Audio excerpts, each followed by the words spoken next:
something I had... Professor, I completed all of your most recent assignments. Well done. Then you're ready to learn Expelliarmus. Pay close attention. The disarming charm may often be all you need to defeat the most powerful dark witches and wizards you might encounter. Spellcasting requires a focused mind and a steady wand.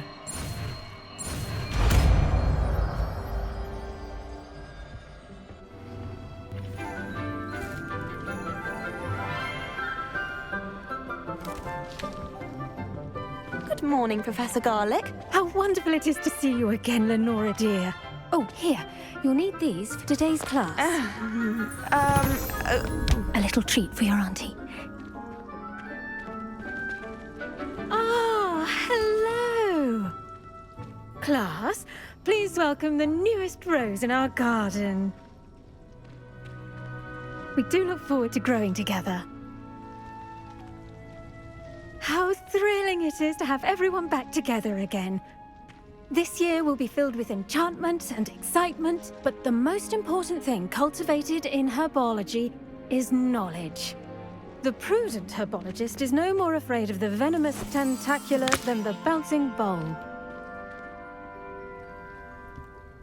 Now then, today we will be acquainting ourselves with the mellifluous tuber known as the Mandrake root. Accio. Let's see if we can't make our fibrous friends a bit more comfortable, shall we? First, let's protect our ears.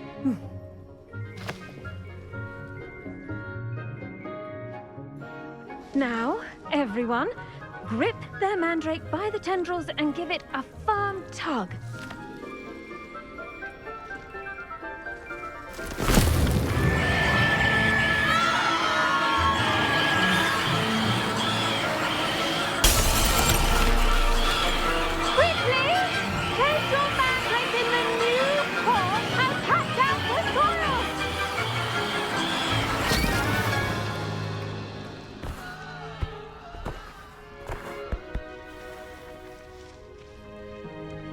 The soil should envelop the root like a warm, dirty blanket, putting the mandrake right at ease.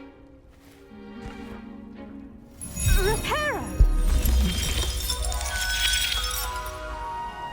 I'm very sorry about that. Yours was a bit mature, I'm afraid. All right then, off you go. Splendid work, everyone. Now, for our next task, we'll be planting dittany at our potting tables. You can all get... I wonder if hippogriffs like knotgrass. Yes, Professor. Firstly, well done with your mandrake. They can be rather difficult to get a grasp of. I'll say, nearly went deaf. Well, yes. Of course, the cry of a mature mandragora can be fatal, so remember to keep those ears protected. Now, as I mentioned, next we'll be planting dittany. Let us find you some seeds. I already have some, Professor. Picked them up in Hogsmeade. You visited the Magic Neep. Wonderful. A prepared student is bound to bloom. I've arranged for you to have your own potting table here in the classroom. Wasn't easy to spare one on such late notice. Plant the seeds there now, and you can return to harvest them later. Even with soil, sunlight, and a bit of magic, they will take time to grow. Let's see how to balance my star thistle arrangement. Dittany's restorative properties make it a vital ingredient in the Wiggenweld potion, as you all should know from Professor Sharp's class. Well done! Once it can be harvested, your dittany will be ready to use in Wiggenweld potion. I'll let Professor Sharp tell you about that. Now, what say we branch out? Introduce you to a different sort of flora, the Chinese chomping cabbage. You'll find that some plants are better suited to uses outside of a cauldron. The cabbages do get testy without something to chew. Fortunately, I have a dummy for them to gnaw on. Be a dear and let them have a good chomping. Yes, Professor. They're in the other greenhouse. It's just at the end of the footbridge leading out of this room. Your classmate, Mr. Pruitt, has kindly offered to accompany you. Come back and see me when you're finished. Oh, and mind your fingers. They do bite.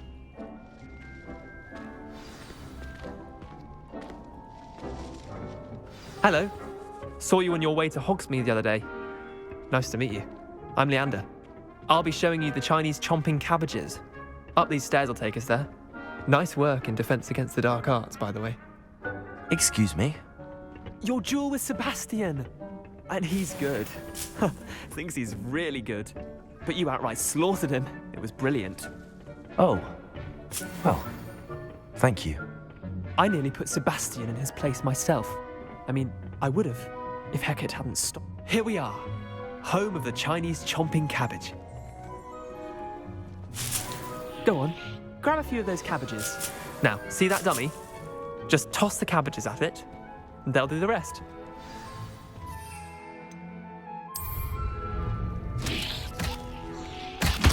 Look at that.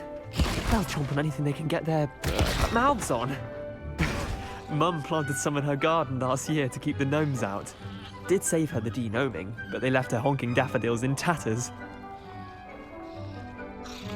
Vicious little bastards, aren't they? My kind of plants. Not like stupid booba tubers and bouncing bulbs. The kind of plants that just have your back in a fight. Not saying you can't go it alone, but, well, imagine that wasn't a dummy. Trust me, Leander. I was imagining it the entire time. You were? I mean, of course, you're, not someone to be trifled with. I see that. Dogweed and deathcap has more of them, if you're keen.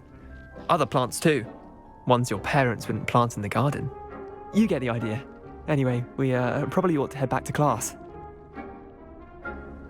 Take your time. I'll see you back in class.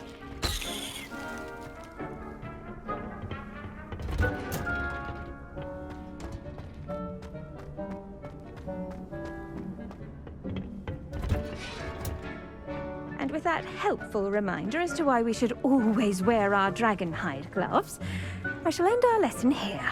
Terribly sorry, Mr. Clopton. I tended to the Chinese chomping cabbages, Professor. Remarkable plants, aren't they? I hope they weren't too much trouble. Oh, don't see any bite marks or missing digits. And good, as you do seem to be quite green-fingered. Oh, I'm eager to see your skill in the soil continue to blossom. Thank you, Professor, but looking after plants isn't all that thrilling to me. I think you'll come to see that the fruit is well worth the labour. As we herbologists like to say, tend to your plants and they'll tend to you. Huh. Well, I suppose that's everything. Do come by for a chat sometime. I so enjoy checking in with my new students.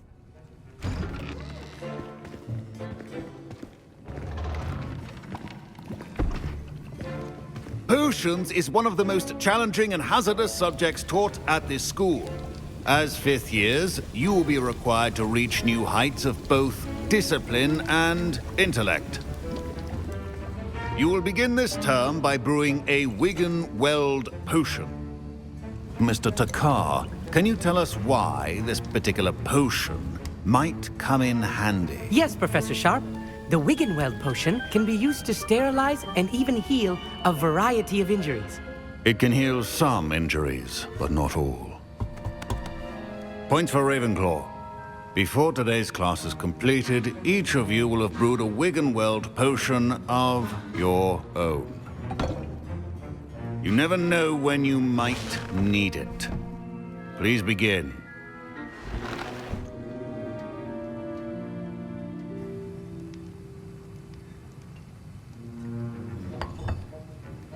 Use a strong, even motion when crushing your ingredients. Please be meticulous when adding powder to your potions. One errant sneeze could be disastrous.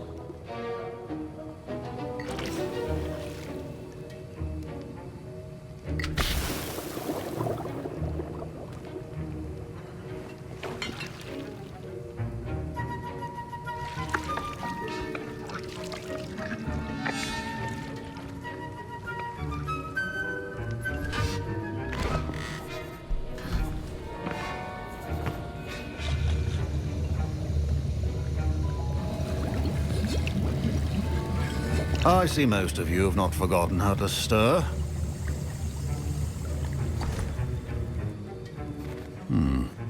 Not an easy potion to brew. Well done.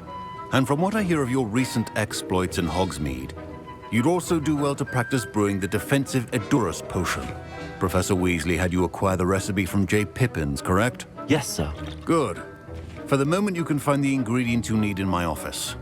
But in the future, you'll be expected to provide your own ingredients.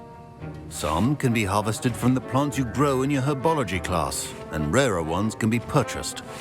Others, however, may be harder to obtain, and will require you to be a bit more resourceful. Come and see me when you've finished brewing, and we'll see if it was skill or luck the first time around.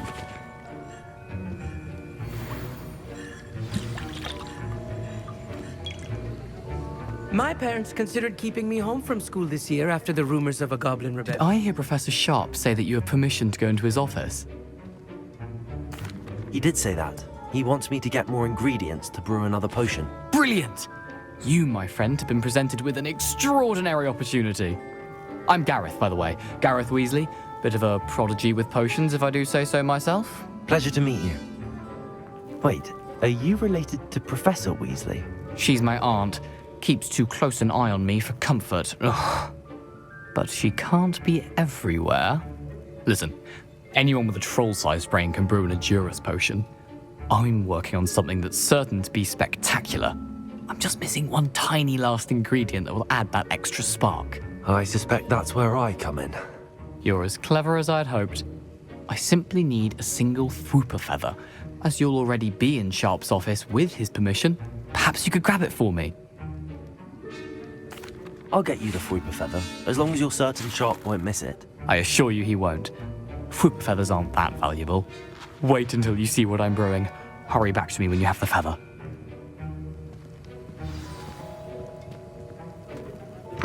Keep your potion station.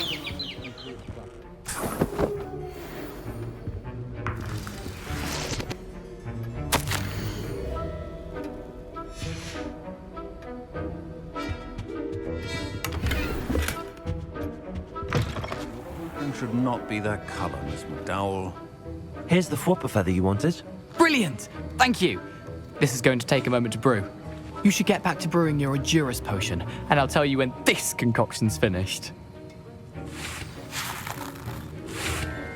Proficiency in potions are two things that cannot be rushed. Have patience and be thorough. And now we add the mallow sweet, and... That's odd. What's happening? Wait, it's not supposed to... Ah! Get it! Dragon tongue! What happened? Well done, Gareth. What now, Mr. Weasley? Sorry, Professor. That'll be points from Gryffindor. Again. Mr. Weasley did not do this on his own. His accomplice will answer to me as well. I brewed an Edurus potion as you asked, Professor. I'm surprised you had the time. You seemed rather busy helping Mr. Weasley brew chaos. I'm sorry, Professor. I was merely trying to help a friend. Taking responsibility for one's actions does go a long way with me. I shall assume that you've learnt a lesson. As for the work you did today at your own cauldron, I will say you've done well. I confess I was skeptical given the advanced nature of this class and the fact you're a new student. I'm glad I was able to meet your expectations. A rare occurrence. And you do well to remember that you're not a potions master quite yet. In addition to having a solid grasp of how to combine various ingredients, you should gain an understanding of the ingredients themselves. Pay particular attention in Herbology. The plants you nurture there are often essential to the potions you brew here. Now, I recommend that you find a safe location in which to practice brewing. You cannot leave a hot cauldron simply anywhere. That'll be all. I think each of us has had enough excitement for one day. Revelio. Class is dismissed.